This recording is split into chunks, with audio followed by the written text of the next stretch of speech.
சாந்த குணம் படைத்தவள் கைகேயி. பணிப்பெண்களை சரிவர கண்டிக்காததினால்தான் அந்தப்புற அலங்காரத்தில் அவர்கள் அக்கறை செலுத்தாமல் இப்படி அலங்கோலமாக போட்டிருக்கிறார்கள். கைகேயி, கைகேயி, கைகேயி,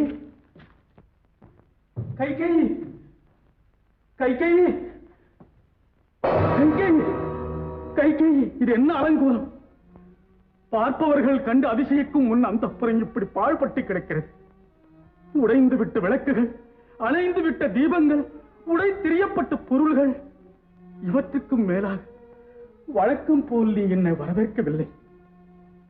உன் கையிலே வளையல்கள் இல்லை, கழுத்தை ஆபரணங்கள் இல்லை, தலையிலே மலர்கள் இல்லை. கைகேயி, என் தனி அன்பு பெற்ற நீயா இப்படி தரையிலே புரண்டு கிடப்பது? எவர் உனக்கு என்ன கெடுதல் செய்தார்கள்? உன் மனம் புண்படும்படி யார் நடந்திருந்தாலும் சரி, அவர்களுக்கு மரண தண்டனை விதிக்கிறேன். எழுந்தது. என்னிடம் யாரும் பேசவும் வேண்டாம், என் அருகிலும் வர வேண்டாம். நான் எக்கேடோ கெட்டு போகிறேன். எனக்கு எவரும் தொந்தரவும் கொடுக்க வேண்டாம். கண்ணே, வந்திருப்பது யார் என்று ஒரு முறை பார்த்துவிட்டு பேசு. யாரையும் நான் பார்க்க வேண்டிய அவசியமே இல்லை. கைகேயி, அப்படி சொல்லாது. உன் அபிமான புதல்வன் ராமனை பெற்ற சீமான், உன்னை தொட்டு தாலி கட்டிய கணவன் வந்திருக்கிறேன். தவறு என்ன நடந்தது என்று விளக்கமாக சொல்லு. ஏன் இன்னும் இந்த மௌனம்? நீ எப்போதும் இம்மாதிரி நடந்ததில்லையே. உன்னை மனைவியாகி ஏற்றுக்கொண்ட நாளிலிருந்து இன்று வரை இப்படி என்னிடம் மௌனம் சாதித்ததும் இல்லையே. உன் அந்தப்புறம், அலங்காரம், உன் உருவம், தோற்றம் அனைத்தும் வழக்கத்திற்கு மாற்றமாக இருக்கிறது. விஷயம் என்ன? சீக்கிரம் சொல். போதும். பிரியமாக பேசுவதெல்லாம் பேச்சளவில் தான், உற்சாகமாக உரையாடுவதெல்லாம் உதட்டளவில் தான் என்பதை நான் நன்கு அறிவேன். அடி பைத்தியக்காரி, பெண்களில் உன் மீதும் ஆண்களில் ராமன் மீதும் நான் வைத்த அன்பு இவ்வுலகில் எவர் மீதும் வைக்கவில்லை. இந்த நிலையில் என் அன்பில் இன்று திடீரென்று உனக்கு ஏன் சந்தேகம் வந்துவிட்டது? அத்தனை அன்பு என் பால் உங்களுக்கு இருக்குமானால் இதுவரையில் என்னிடம் ஒரு வார்த்தை கூட கேட்காமல் எல்லோரும் அறிய ராமனுக்கு மகுடாபிஷேகம் என்று சபையிலே சொல்லிவிட்டு வருவீர்களா? எப்பொழுதும் எந்த விஷயத்தையும் என்னோடு கலந்து ஆலோசிக்காமல் முடிவு செய்வீர்களா? இன்று இத்தனை பெரிய விஷயத்தை நீங்களாகவே ஏற்பாடு செய்துவிட்டு இன்னும் சொல்லாமல் என்னை அலட்சியப்படுத்துகிறீர்களே, இதுதான் என்னிடம் நீங்கள் காட்டும் உண்மையான அன்பா? அடே அப்பா, இதற்காகத்தானா இத்தனை கோபம்? நான் பயந்தே போய்விட்டேன். பயப்படுவது அப்புறம் இருக்கட்டும். ராமனுக்கு பட்டம் கட்டுவதை பற்றி ஏன் என்னிடம் கேட்கவில்லை? இதற்கு சரியான பதிலை சொல்லிவிட்டு மறுவார்த்தை பேசுங்கள். அப்பப்பா, என்ன கோபம்! கைகேயி, மற்ற நாட்டு மன்னவர்களுக்கெல்லாம் ஒற்றன் மூலம் செய்து அனுப்பினேன். இன்னும் பலருக்கு தூதுவர்களை போகச் சொன்னேன். உனக்கு அவ்விதம் அனுப்புவது உன் கௌரவத்திற்கு அழகா இருக்காதென்று எண்ணித்தான் விபரத்தை நானே உன்னிடம் நேரடியாக சொல்ல ஓடோடி வந்தேன். முடிவு செய்த பின் சொல்வதற்கு ஓடி வந்த நீங்கள் முடிவு செய்வதற்கு முன்பே என்னிடம் ஏன் சொல்லவில்லை? தேவி, உன் ஆசை மகன் ராமனுக்கு நான் செய்யும் நன்மைகளை நீ உள்ளன்போடு வரவேற்றுக் கொள்வாயே, அதை எண்ணித்தான் இந்த முடிவை செய்தேனே தவிர உன்னை அலட்சியப்படுத்தவில்லை. அப்படி நான் செய்தது தவறென்றால் நான் செய்த அந்த தவறுக்கு பரிகாரமாக உனக்கு எது வேண்டுமானாலும் கேள், இப்பொழுதே தருகிறேன். உண்மையாக தருகிறீர்களா? முதலில் என் அன்பில் சந்தேகம் வந்துவிட்டது, இப்பொழுது என் வார்த்தையிலும் சந்தேகம் வந்துவிட்டதோ? நீங்கள் சொன்னபடி தருகிறீர்களா? உறுதியாக தருகிறேன். சத்தியமாக தருவீர்களா? கைகேயி, என் கண்ணிற்கு கண்ணாக உயிருக்கு உயிராக பாவிக்கும் கண்மணி ராமன் மீது ஆணையாக நீ கேட்டதை தருகிறேன்.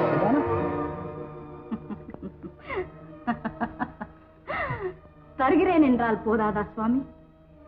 நீங்கள் ராமன் மீது ஆணையிட வேண்டுமா? பிறகு நீதான் நம்ப மாட்டேன் என்கிறாயே. சுவாமி, நிற்கிறீர்களே, வாருங்கள்.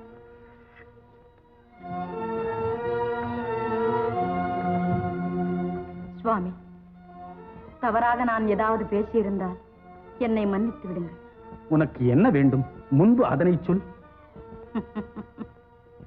சுவாமி, சம்ராசூர யுத்த காலத்தில் தாங்கள் எனக்கு 2 வரங்கள் கொடுத்தீர்களே, நினைவிருக்கிறதா? ஏனில்லை, மறக்கக்கூடிய சம்பவமா அது? அந்த 2 வரங்களையும் இப்போது எனக்கு தந்து விடுங்கள். அடி பைத்தியக்காரி, ராமனுக்கு மகுடாபிஷேகம் என்ற மனமகிழ்ச்சியிலே யார் எதை கேட்டாலும் தடையின்றி தந்து விடுங்கள் என்று கட்டளையிட்டிருக்கும் மன்னனின் அன்புக்கு பாத்தியப்பட்ட மனைவி பழைய 2 வரங்களை கேட்டுத்தானா நிறைவேற்றிக் கொள்ள வேண்டும்? தேவையில்லை. இப்பொழுது புதிதாகவே உனக்கு எது வேண்டுமானாலும் கேள், தடையின்றி தருகிறேன். புதிதாக தரும் வரங்கள் எனக்கு தேவையில்லை சுவாமி. முன்னாளில் கொடுத்த 2 வரங்கள் தான் தேவை. சரி, வரங்களின் விவரத்தையாவது சொல்லு. சொல்லட்டுமா? சொல்லு, நிறைவேற்ற தயாராக இருக்கிறேன். விவரம் கேட்டதும் வேதனைப்பட மாட்டீர்களே? வேடிக்கையாக பேசுகிறாயா கைகேயி? உண்மையாகவே சொல்லுகிறேன் சுவாமி. உடனடியாக வரத்தின் விவரத்தை சொல்லு. சுவாமி, ஒரு வரத்தால் உங்கள் அருமை மகன் ராமனுக்கு பட்டம் கட்ட முடிவு கட்டியிருக்கும் அதே நாளில் அதே நேரத்தில் என் மகன் பரதனுக்கு முடிசூட்ட வேண்டும். கைகேயி, என்ன சொல்லுக? வரத்தின் விவரத்தை சொன்னேன். என்ன விவரம் இது? பரதனுக்கு பட்டம் சூட்ட வேண்டும் என்பது ஒரு வரம். கைகேயி, விளையாட்டு அல்லது வேடிக்கையா? விளையாட்டும் இல்லை, வேடிக்கையும் இல்லை, வினையாகவே கேட்கிறேன். என் மகன் பரதன் நாட்டை ஆள வேண்டும் என்பது ஒரு வரம். கைகேயி, பரதன் முடிசூழ்வதற்கு முன்பே ராமன் ஜடைமுடி மரவுரி தரித்து 14 வருடம் காட்டில் வனவாசம் செய்ய வேண்டும் என்பது 2வது வரம். என்ன, ராமன் காடு போவதா? ஆம். பரதன் நாடாளுவதா? ஆம். உண்மையாகவா? உண்மையாகத்தான். உன் நெஞ்சை தொட்டு சொல். உங்கள் மீது ஆணையாக பரதன் நாடாள வேண்டும், ராமன் காடு செல்ல வேண்டும். இதுதான் 2 வரங்கள். ராமா,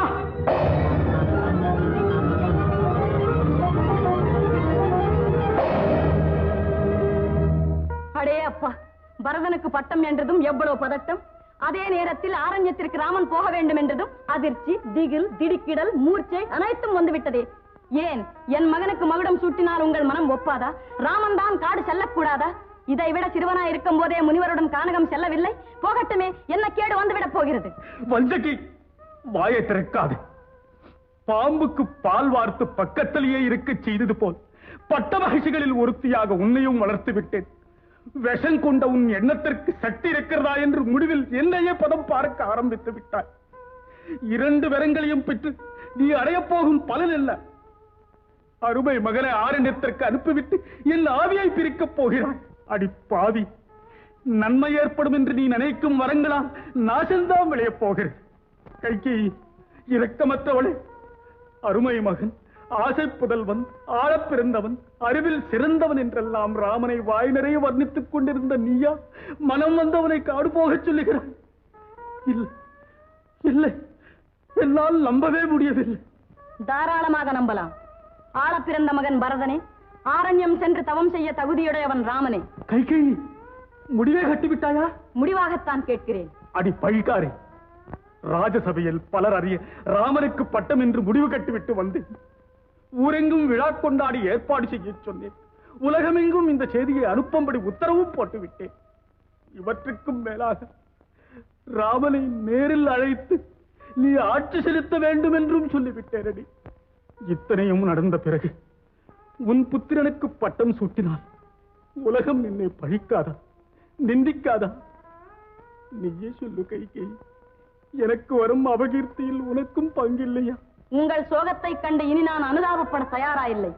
இறுதியாக கேட்கிறேன், இலவசமாக நீங்கள் எதையுமே தர வேண்டாம். உங்கள் உயிரை காப்பாற்றியதற்கு நீங்கள் கொடுத்த 2 வரங்களையும் இப்போது தர முடியுமா? முடியாதா? முடியாதென்று ஒரு வார்த்தை சொல்லிவிடுங்கள். சத்தியம் தவறாத சக்கரவர்த்தி தன் மனைவியிடம் கொடுத்த வாக்கை நிறைவேற்றவில்லை என்ற காரணத்திற்காக அவர் முன்னிலையில் உயிர் விட்டால் கைகேயி என்று உயிரை காப்பாற்றினேன் என்று பெருமை பேசிக் கொள்ளுகிறாயே. எதற்காக என் உயிரை காப்பாற்றினாய்? யாருக்காக என் உயிரை காப்பாற்றினாய்? உன் முகத்தில் பூசிக்கொள்ளும் மஞ்சளுக்கும், நெற்றியில் இட்டுக் கொள்ளும் திலகத்திற்கும், தலையில் சூடிக்கொள்ளும் மலருக்கும், உன் கழுத்தில் அணிந்திருக்கும் மாங்கல்யத்திற்காகவும் என் உயிரை காப்பாற்றினாய். நீ வாழ்வதற்காக என்னை வாழ வைத்தாய். அன்று என் உயிரை காப்பாற்று, இன்று நீயே அதை வாங்கிக் கொள்கிறாயே. இதற்கு அன்றே நான் செத்திருக்கலாமே. மைந்தன் ராமன் பிறக்காத அந்த நாளில் நான் மரணமடைந்திருந்தால் மனம் இவ்வளவு வேதனைப்படாதே. கைகேயி, நம் அரசைச் சேர்ந்த சிற்றரசர்கள் சமயத்தில் தவறு செய்தால் தஞ்சம் என்று என்னிடம் வந்து மண்டியிடுவார்கள். நான் மன்னிப்பு தருவேன். அவர்களை எல்லாம் கட்டி ஆளும் அரசன் நான். அயோத்திக்கு அதிபன் உன் கணவன் இன்று உன் காலில் விழுந்து மண்டியிட்டு கெஞ்சி கேட்டு வரத்தை மாற்றிக்கொள் கைகேயி. மனைவியின் காலில் கணவன் விழுந்தான் என்ற சம்பவம் நம் சரித்திரத்தில் இதுவே முதலும் கடைசியுமாக போகட்டும். கைகேயி, என் இருகை கூப்பி கேட்கிறேன், எல்லோரையும் வாழவிடு, எல்லோரையும் வாழவிடு கைகேயி. எல்லோரும் தான் போகிறார்கள். பரதன் ஆளத்தான் போகிறான். அதை பார்த்துக் கொண்டு நீங்களும் சௌக்கியமா இருக்கத்தான் போகிறீர்கள். இதற்கு ஒன்றும் குறை வந்து விடாது. தாராளமாக வரத்தை தந்தேன் என்று ஒருமுறை சொல்லுங்கள். அடி காதகி, கடுமையான உன் சொல்லால் என்னை கொல்லாமல் கொள்கிறாய். எவ்வுலகிலும் கணவனை சாகடித்து எந்த காதகையும் மனம் ஒப்ப மாட்டாளே. இது நீயே என்னை கொள்கிறாய். இதுதானா உன் நீதி? இதுதானா கணவனுக்கு மனைவி செய்யும் கடமை? ராகவா, என் செல்வமே, ராமையா, மாதவம் செய்ய உன்னை அனுப்பவால் நான் மாதவம் செய்து பெற்றேன். எதற்காக ஒரே அடியாக பிதற்றுகிறீர்கள்? 2 வரங்கள் கேட்டதற்காகவா இப்படி மனம் போன போக்கில் என்னை தூற்றுகிறீர்கள்? பரதனுக்கு பட்டம் கட்டவும் முடியாது, ராமனை காட்டிற்கு அனுப்பவும் முடியாது என்று ஒரே வார்த்தையில் சொல்லிவிடுங்களேன். உங்களை யார் தட்டி கேட்கப் போகிறார்கள்? அடி கைகேயி, உன் வரத்தின்படி பரதனை ஆள்வதற்கு ஒரு வழி சொல்லுகிறேன். அதையாவது கேள். என்ன சொல்லப் போகிறீர்கள்? நான் முடிவு செய்தபடி ராமனுக்கே முடிசூட்டி விடுகிறேன். மகுடம் தரித்து ராமன் மன்னன் ஆகியதும் என் நல்லாசை பெறுவதற்காக என் காலில் விழுந்து வணங்குவான். அந்த சமயம் நான் என் மகனை தந்தையார் ஸ்தானத்திலிருந்து சொல்லுகிறேன், தரணி ஆளும் பொறுப்பை முறைப்படி உனக்கு நான் தந்தேன், நீ பட்டத்தை பரதனுக்கு கொடுத்து விடு என்று ஒரு கட்டளை இடுகிறேன்.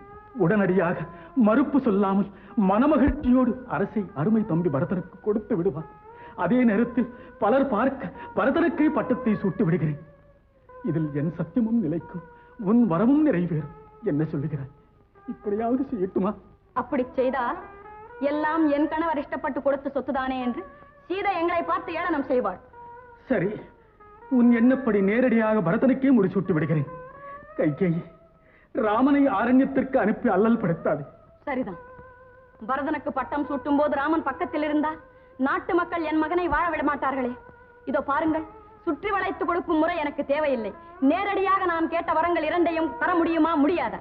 அடி பாவி, அக்கிரமக்காரி, அதர்மத்தின் தலைவியே, உன் எண்ணப்படியே ராமனை காற்றுக்கு அனுப்பி பரதனுக்கு பட்டத்தை சூட்டி என்னையும் சாகடித்து விட்டு உன் தாலியும் அறுத்துக் கொண்டு நீயே சௌக்கியமாக என் முன்னால் நிற்காது போய்விடு.